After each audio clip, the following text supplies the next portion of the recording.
श्री स्वामी समर्थ कथा अन्नदानाचं अक्षय फळ.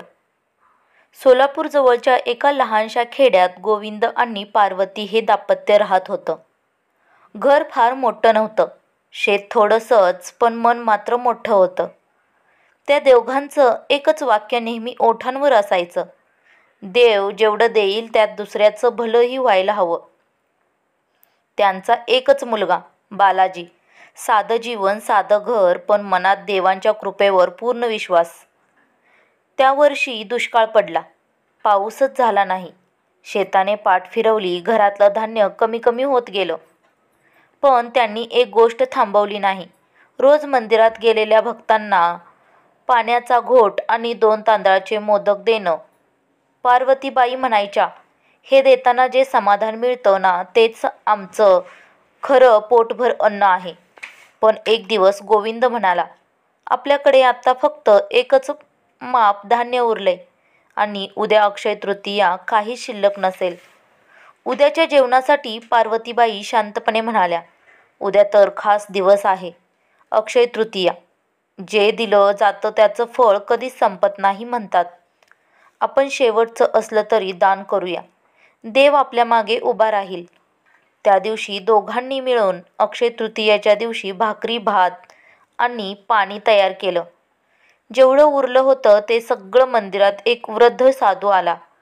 रूप पाहून कोणालाही वाटलं नसतं की तो कोणी खास आहे, पण त्याचे डोळे खोल आणि शांत होते. गोविंदानं त्याला आदरानं बसवलं, अन्न दिलं, पाणी दिलं.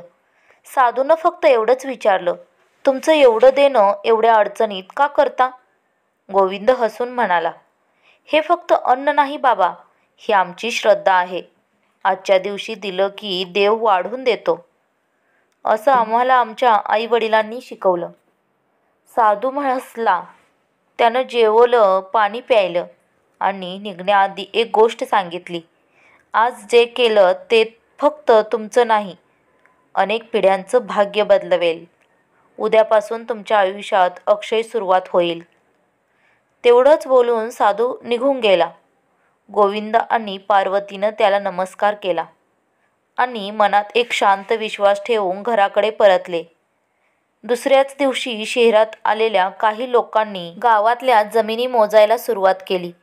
तपासीदरम्यान त्यांना कळालं की गोविंदच्या आजोबांनी जी शेतजमीन विकल्याचं कधीच मान्य केलं नव्हतं, ती सरकारी रेकॉर्डमध्ये अजूनही त्यांच्या नावावर आहे.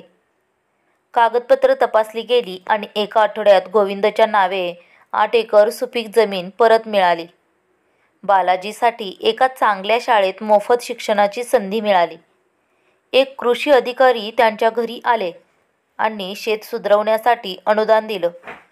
आणि त्या वर्षी पहिल्यांदाच गावात वेळेवर भरपूर पाऊस पडला.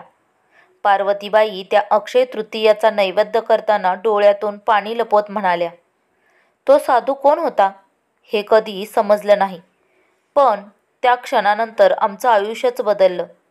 त्यांचा विश्वास खरा ठरला.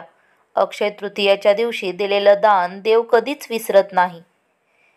ते दान, ते प्रेम, ती श्रद्धा अक्षय ठरते आणि आयुष्यभर साथ देते.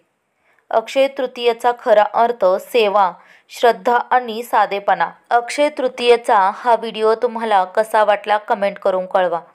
आणि आपल्या मराठी कथा या यूट्यूब चॅनलवर तुम्ही नवीन असाल तर आपल्या चॅनलला लाईक, शेअर अँड सबस्क्राईब करायला विसरू नका.